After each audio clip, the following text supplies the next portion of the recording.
Hello, Grosse Pointe South Baseball, family, friends, fans, alums. Dan Griesbaum Jr. here with Dan Griesbaum Sr.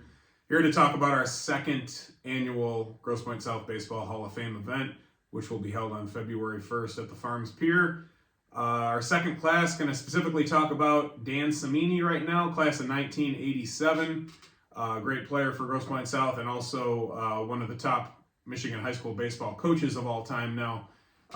Which certainly contributes to his overall legacy of Michigan high school baseball. And, going in alongside a teammate of his at South, Sean Bruce, also out of the class of 87. Dan Cimini, specifically as a player at this point, what do you remember about Dan Cimini as a high school baseball player? Well, the first thing, almost ashamed to admit, Dan came out as a junior. And he was a transfer from Bishop Gallagher, and I cut him. He didn't necessarily have a great tryout, but looking back, obviously that was a huge mistake. Certainly should have kept him, and looking back, would have, especially in today's situation where we do keep more players. I think only had kept about 16 or so. 18 max maybe back then, and Dan was certainly a player that I should have kept, but he showed next year that he belonged. He started for us in center field, did a great job out there, had great speed, stole bases for us, again, great defensively, and from there went on to play ball at Macomb, as well as another D1 program, which is kind of a theme for this year's class, who played D1, played at University of Detroit, who had a very good baseball program back then. And he did well there. And obviously his coaching career is second to none, with 5 state championships at Liggett, and also won the state championship with the Northville team this past June. So his legacy as a coach is certainly going to be tough to match. Well, as much as you may want to, let's not overlook, I guess, first the adversity that he went through as a player, just because it might be, sort of a good lesson for folks. We hear all the time people that maybe give up on their dreams too quickly, or people who maybe one person's mistake maybe throws them completely off, maybe for the rest of their life. This was a situation where maybe it was a mistake, maybe it wasn't, but somebody got cut from a team and stayed with it. Mm-hmm. Obviously, not just became a contributing factor on a championship team the next year, but then is still involved in the game of baseball how many years later now? I assume that's a story that maybe you haven't seen as much as you'd like. No doubt. And again, I've apologized to Dan 100 times since then, but he's also said, hey, it was good for me. It ended up being a positive, and that's what he did. He says, I'm going to turn this negative into a positive, and I'm going to show them that I belong, and he certainly did next year, and really helped propel us to the Final Four in '87. Plus, I think it should be noted, a lot of the world's best coaches went through a level of adversity as players. That helps them relate to their players. They can relate to the last guy on the bench. They can relate to the guy that got cut. And some of the world's best players make very poor coaches. They can't relate. Yeah. And Dan certainly has overcome a lot of adversity in baseball and in his life, and has really come out on top because of it. So 1987, just the baseball team in general, we'll certainly talk about it when we're discussing Sean Bruce also, but as far as Dan Cimini goes, how did he end up fitting into that very memorable championship team just with his skills?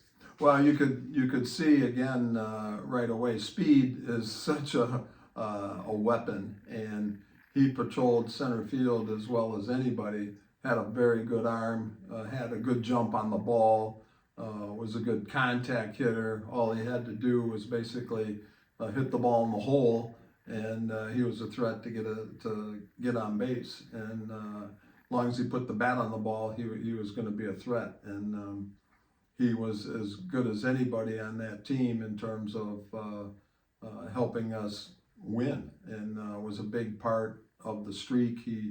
I don't know that he even was scheduled to start at the beginning of the year, but he ended up doing that, and certainly showed that he belonged in every way, shape, and form.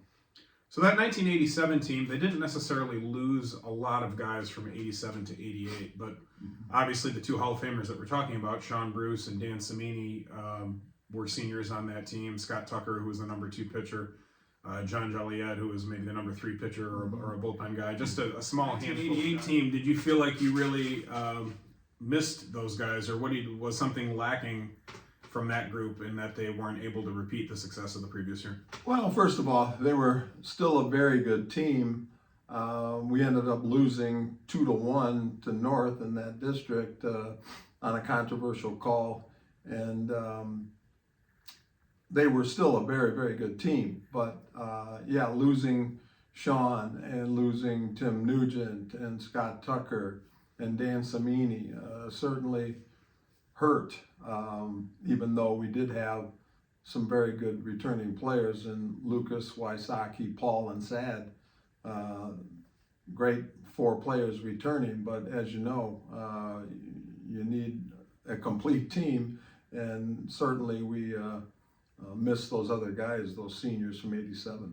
And weren't far off. I think you ended up tying for the EML title with Port Huron, who actually ended up going to the Final Four actually that year, and just shows that the group wasn't far off, and that's often how it is, isn't it? When you have a good team and maybe don't make the run you were expecting, a lot of times it wasn't really that far off. Exactly, and again, I think people may not realize, we've been to the Final Four 8 times, 2 titles, and North's been to the Final Four 5 times with 2 titles.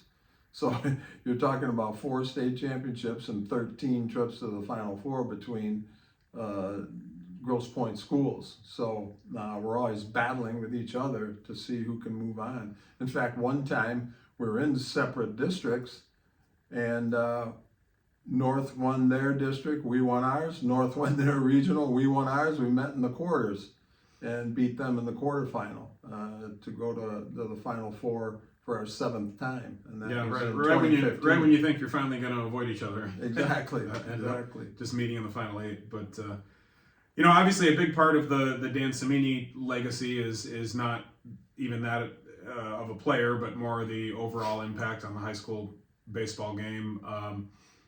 Haven't necessarily coached against him a lot, but just in observing him as a coach, what do you think it is that's contributing to his overall success as a coach? Well, first of all, he knows the game extremely well, knows how to coach the game extremely well, is very good during the game in game situations and pulling the right strings. You saw that last year in their victory over Brother Rice. Just knows when to take pitchers out, knows when to leave them in, knows when to pinch hit. Just prepares his teams extremely well for what the opponent does well, and how to battle that, and calling pitches and that type of thing. He's just a master tactician, really, in terms of coaching the game. Just in general, what is it like when a player plays for you and then maybe is an assistant coach for you and goes on kind of on their own as a coach? Is that surreal to watch that evolution, or what is it like to see something? Well, it certainly makes you proud that somebody that you had, first of all, wants to come back and coach with you, which he did, and Sean did as well, and many other players. And that certainly makes you proud that they want to do that, and makes you even prouder when they go on and succeed at whatever it is they're doing, whether it's coaching or they're a doctor or a businessman or whatever it may be. It does give you certainly a sense of pride. And certainly in the case of Dan, going on to be a head coach at another program, but as far as assistant coaches go, it almost seems like the majority of South's staff over the years has been former players. No doubt. We've had so many over the years, and they've all been great. Unfortunately, a lot of times their jobs, as I said, they're real jobs, because they're certainly not going to make a living high school coaching, takes them away from it, or family obligations. They get married, they have children, that type of thing, and they just don't have the time to be able to get on a bus at 2 or 2:30 and head to Port Huron or Port Huron Northern or Romeo or whatever it happens to be. Sure. But we've had a lot of great ones over the years, and whether they've been with us 1 or 20, 25, they're all valuable and they've all meant a lot to the program. Matt Reno, longtime assistant, played at South, but before your time as the head coach.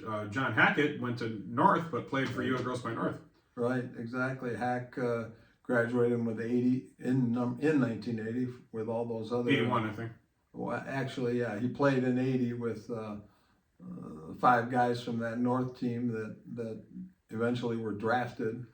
John's been with us for 30 years, and then Matt Reno graduated from South, been with us for 25, and of course yourself have been with us for about 20. So aside from those 3 long-time assistants, most of the others have been with us a handful of times, but whether, again, it was 1 or 30, they've all been great for the program. Yeah, definitely. That's, probably a more of a rare pleasure than something that most programs get to experience, but certainly has helped and gone a long way with the South program. No doubt, and they, since they were in the program, they obviously know where we're coming from, what we're all about, and it's a lot easier in the transition going from a player to a coach. For sure. Dan Cimini, definitely one of those guys that, like yourself, probably maybe thought about coaching at different levels of baseball at one time, but has stayed in the high school game. Why do you feel guys like, whether it's yourself or Dan Cimini or some of the others that have stayed in the high school game, why do you think they've gone that route as opposed to maybe moving up to college baseball? Well, there's a lot of good things about college baseball. Again, I thought I might do it when I was a grad assistant at Central. I thought this is really something I might like to do. But it has its own set of issues, positive and negative. Yes, it's a higher level, but now you're getting into the pressure, absolute pressure of winning, because if you don't win, you're gone. The recruiting, the travel, if you want to move up in college baseball, you have to be willing to relocate. There's no doubt. As an assistant, you're probably going to be bouncing around. A head coach from a smaller program to a larger program, you're going to be moving around. And I know with me, it was just not something that I saw myself doing later on after I had a family. And I really do believe that for me, high school was where I belong. And I cannot speak for Dan necessarily, but I think the legacy that he's developed and the program that he had at Liggett and now at and then at Northville last year, and now he's over at De La Salle, and I know that De La Salle will be a recipient of a excellent baseball coach, and I'm sure they're going to be doing very well in the future. Oh, for sure. I think that's certainly in the cards. Liggett, a unique situation, not necessarily a place that people went to play baseball, at one time, but he became head coach there in 2004, and I believe won his first state championship in 2011, I think it was, over at Liggett, but certainly took that program. I don't know if it's from the ground up, but it was really thought of more of as a private, small private school, academics, and then became, more of a private school type destination for athletics. Right, known for tennis probably more than anything else. Also very good in hockey. But again, yeah, since Dan went there, he basically did build the program up to where it became one of the state powerhouses. And they've been in every division. They've been in Division 4, 3, 2, and 1. In fact, when we won it in 18, we were very fortunate to be able to get by them 5-4 in the district, beating North and Liggett in the same day, which was just a monumental task. And from that point on, we feel, well, we can beat these 2 teams, especially Liggett with the people they had that year. We can beat anybody, and it certainly was the case because we didn't have a tough game the rest of the way. In fact, the 2 years that Liggett spent in D1 under Dan Cimini, the year before that, they lost to Saline, who was eventually the state champion. Correct. the 2 years in Division I, losing to the eventual state champion, certainly no shame in that. But quite a coaching career, which is of course still going for Dan Cimini at the high school level. Made a significant contribution as a player to one of the great memorable teams in the history of Grosse Pointe South baseball, and we will celebrate all of that at the Hall of Fame event coming up here in early February. Get your tickets right away, close to sold out, very limited number of tickets remaining. See GrossePointeSouthBaseball.com, and we'll have another great event emceed by Ryan Armani of Fox 2, and have a great time with some great stories. Looking forward to it on February 1. Hope to see you there. Thanks, everyone.